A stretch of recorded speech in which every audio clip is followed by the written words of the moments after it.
Hello. Kind of a end of weekend recap. What all I kind of got done, what all I didn't get done. So, where's the big block? So I didn't get that done all the way, but I did get a big chunk of it done. So I did get rods swapped over. Got our blue Halomar in there to seal the heads up.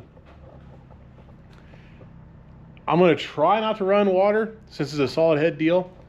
But this is going to go in so we can test with it Wednesday at US 36 this coming week. And, you know, just back up some times. I'm going to change up my control strategy just a little bit more on the CAS. So I was actually out of relays on the car. So I grabbed a MSD solid state high amp, that little 4 relay module thing I got. I can open this up real quick.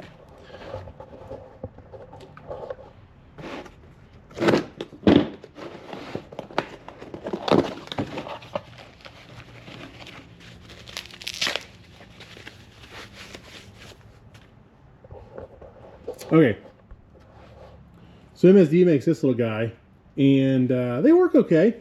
You have the option of either negative or 12 volt trigger on it, and then it's got little LED outputs so you can see what output's on.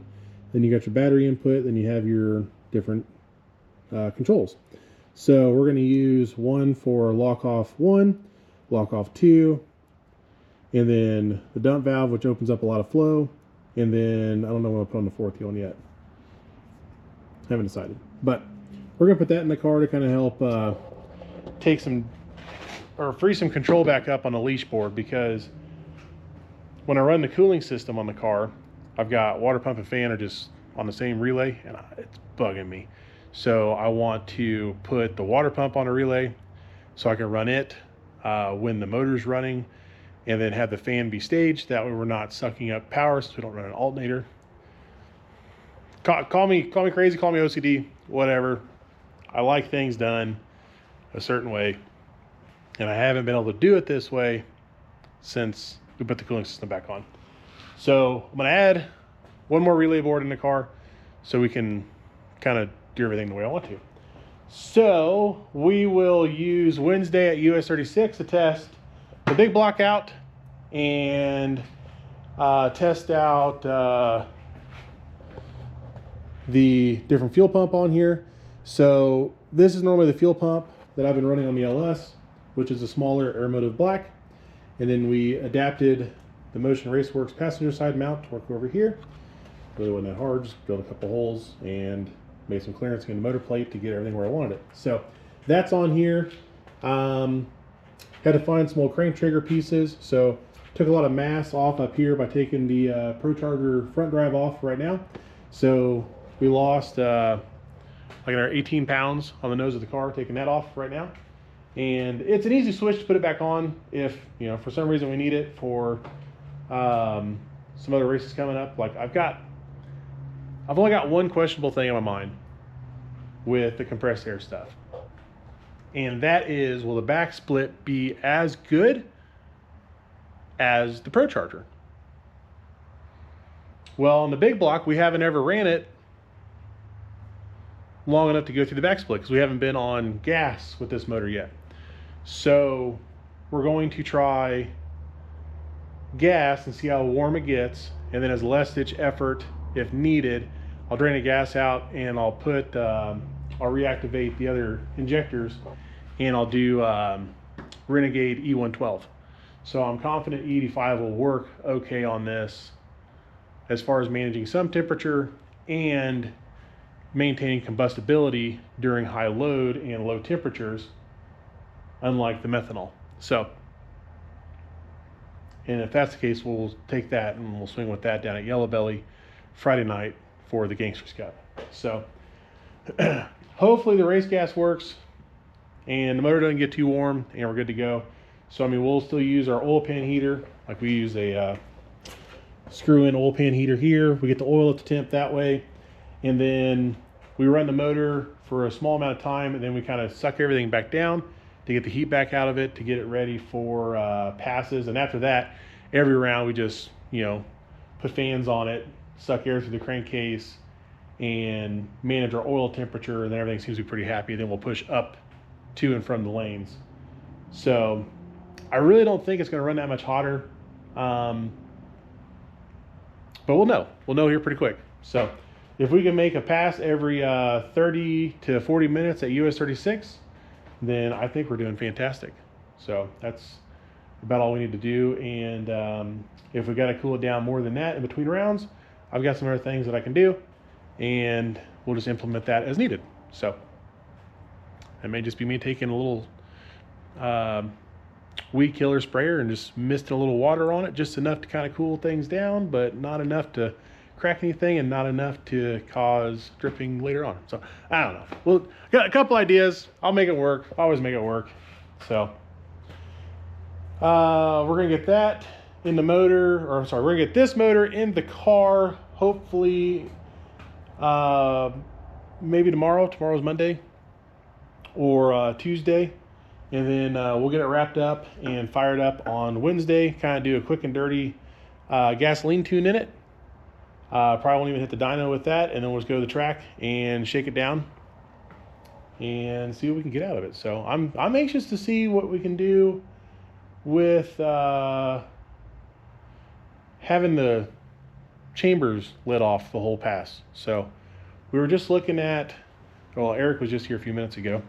Eric and I were looking at our last year at Yellow Belly and our ETs, our short times, our mid-track stuff.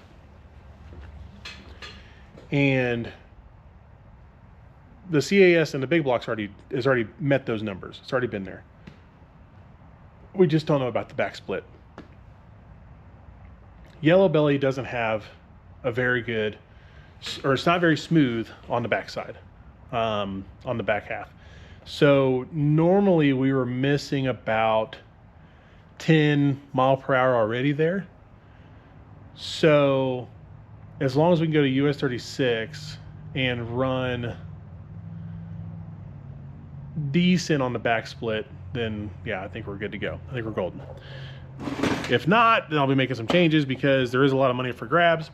So you've got the Gangsters Cup Friday, which is $1,000 buy-in, 32 cars, and they're adding money on top to make it pay $40,000 plus an epic trophy. I'll see if we can find a picture of the trophy, maybe toss in here, but Michael Poland put up some teaser shots of that guy, and I believe a necklace chain for Friday night, or the chain is for Saturday. And then Saturday is a free entry, $10,000 to win for small tire. Like, way to go, guys. Like, that's awesome. So our goal is to try to win one, and I would like to win Fridays. That is my goal. So I think we've got the combination to do it. I know we've got the car to do it. I know I can do it. So last time I was there, there were some red lights. There was some learning I had to do, and there were some adjustments made to the car and to myself. And I'm sitting pretty good there. So I'm pretty confident. I think we're going to do a bang up job. So we also are still working on relocating the air compressor and motor for it to the front of the trailer. And then also our dryer assembly here is going to go in the trailer with the mother system. And that way all of our electronics are inside the trailer, and then the loud noisy things will be outside, but they're already weather rated. So they'll get a rain guard on them, plenty of ventilation, and we'll be set up to run when we get there. I also just got done kind of remaking our homemade training cooler here.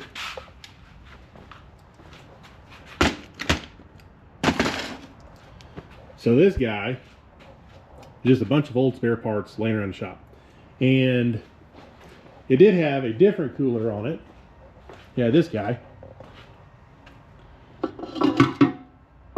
But it sprung a big leak in Orlando at OSW.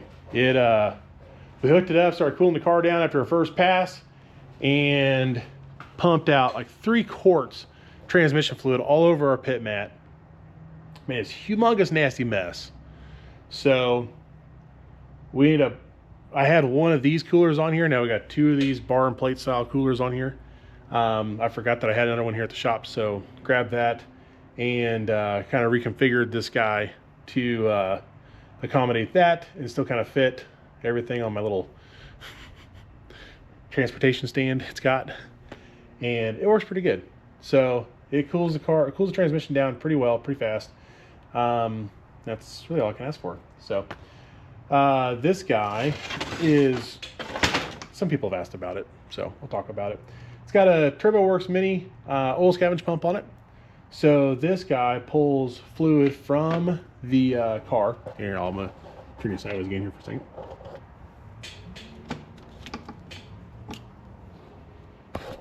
Okay, so we got these Red Horse dry brake fittings, and we have the corresponding set on the car, and they're switched right now so we can loop them after runs, and we can't mix and match them on the car itself. So one sucks fluid from the pan, puts it into the pump, and then pushes that into filter, transmission filter, 515R, and it's a small particulate filter, and then that pushes into our first transmission cooler, which is closest to the fan. So we get hot fluid in this one first, and then comes out through my handle here that we used, and some fittings that I could find, because why not?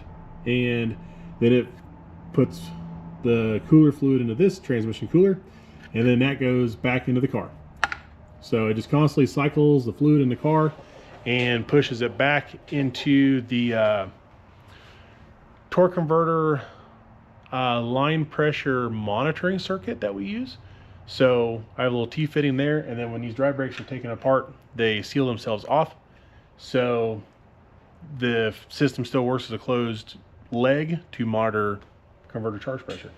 So what that does is it allows me to put cooled fluid back into the converter, back flush converter, front pump, part of the case, part of the valve body, and then back into the pan.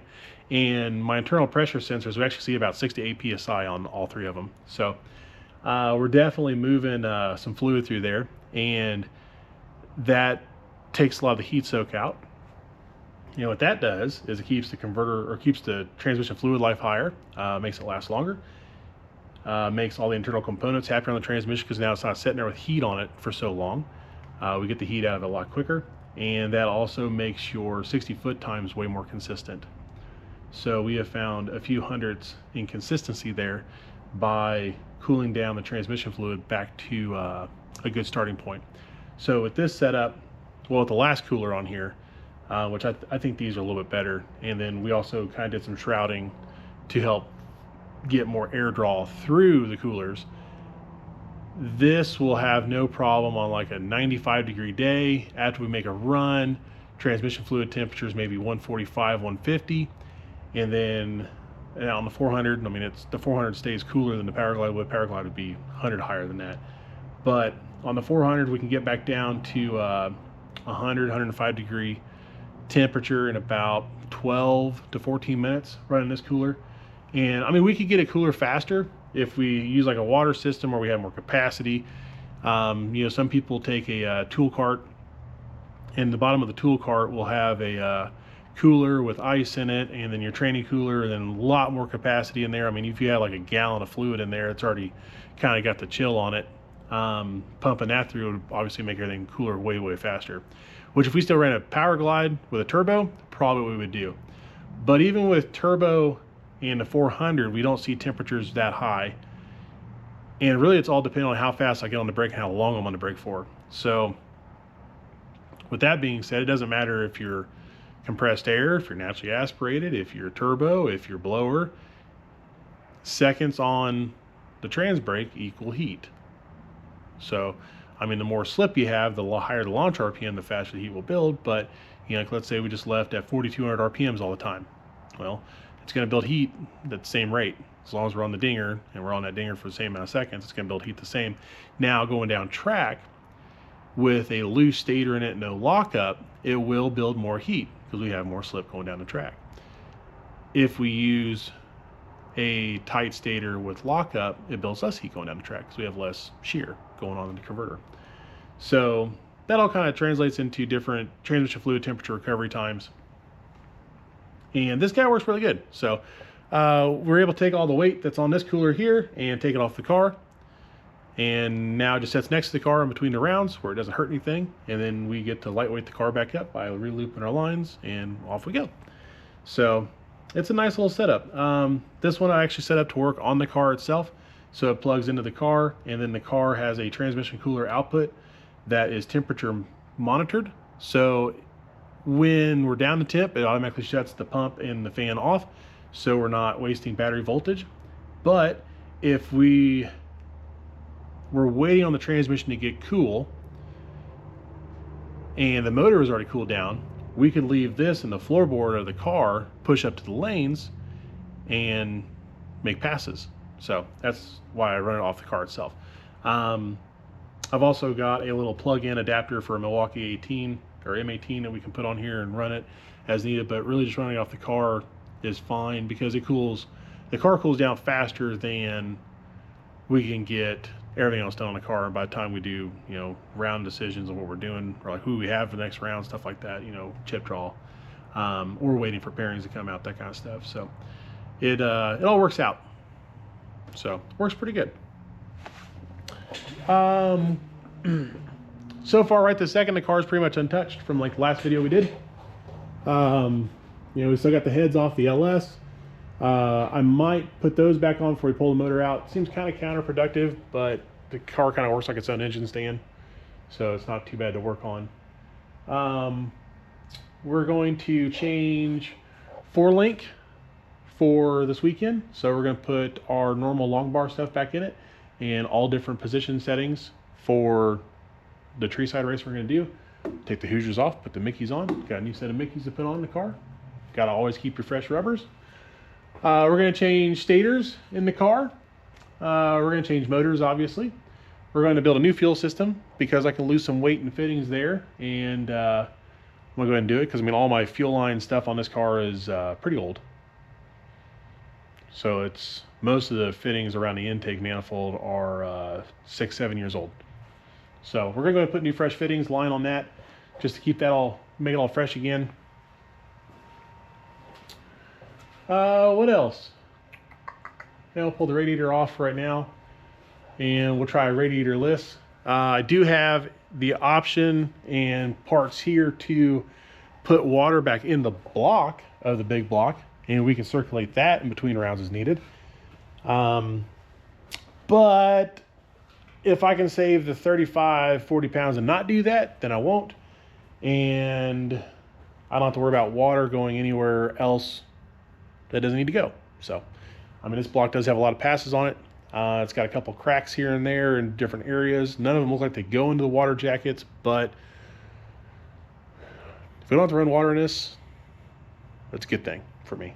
This poor motor has seen so much stuff.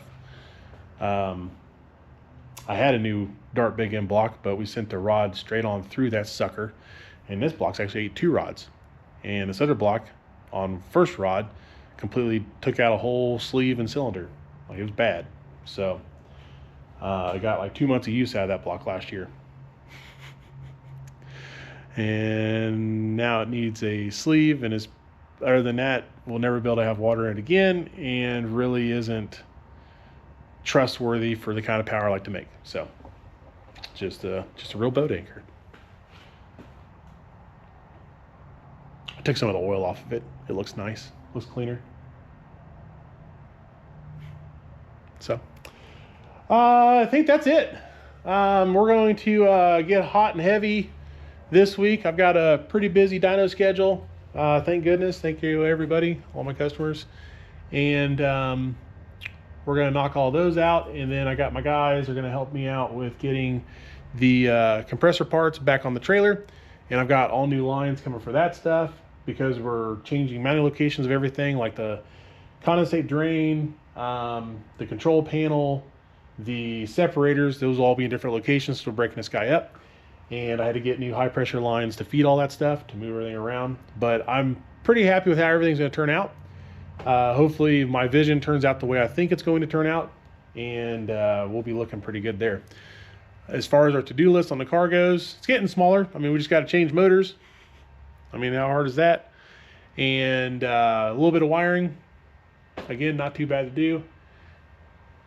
That part's going to kind of suck, you know, but luckily the mounting plate we use already has all the mounting holes in it, so we just got to line set it back up, bolt it all back down, clearance a couple things, make a rain shield, put some hoses on the trailer, and we're pretty well done. So I think that's all I got for today. It's been pretty chaotic in here. I've been working my butt off the last few days. So everything's looking pretty good. Kind of on the detail side of everything. Kind of getting everything set up the way I wanted to set it up, and you know, not just flying by the seat of my pants on half this stuff. So yay. I feel like Yellow Belly will hopefully be a bit more of a laid back trip if I didn't just jinx it.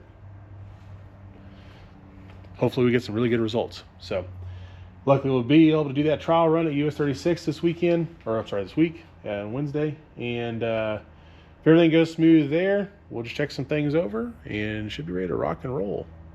So, all right. Thank you for tuning in. Thank you for watching.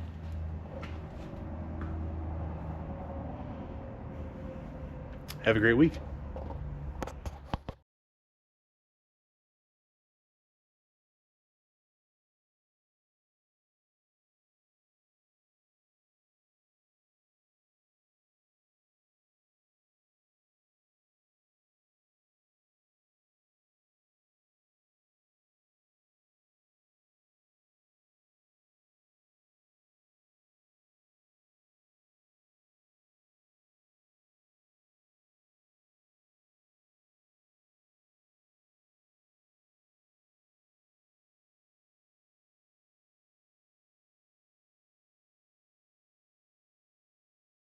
Subscribe to the channel, please. What are we doing right now? What are we shopping for? Dog stuff. Dog stuff? Because why? Because I'm buying a dog. Does Daddy know? Yeah, no. Daddy doesn't know. This is our secret. You, me, and Noah and Henry, we're the only ones that know. You can't tell them, okay? Okay. Shh.